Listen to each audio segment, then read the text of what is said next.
Meron akong issue dito sa Rouser 180 regarding sa may lagapak na tunog.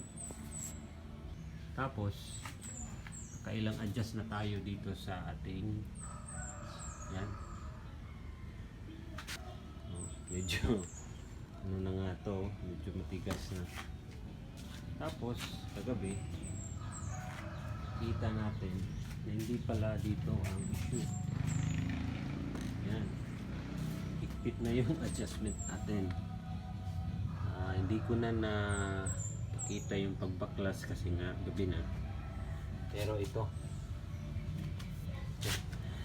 ang bearing side by side, ito nga hindi pa natanggal, oh.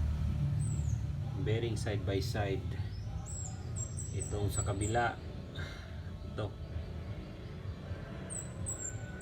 yan, wasak, tanggal. Tapos ito yung kabila, yan. Laki na ng play.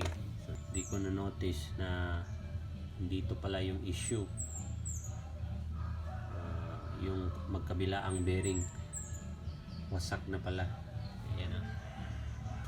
Ko rin na anticipate na yun palang bearing sa front mags ang issue.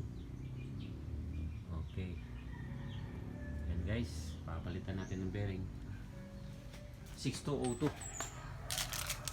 6202 ang bearing nito guys, magkabilaan. 6202. Okay, yan lang. Plus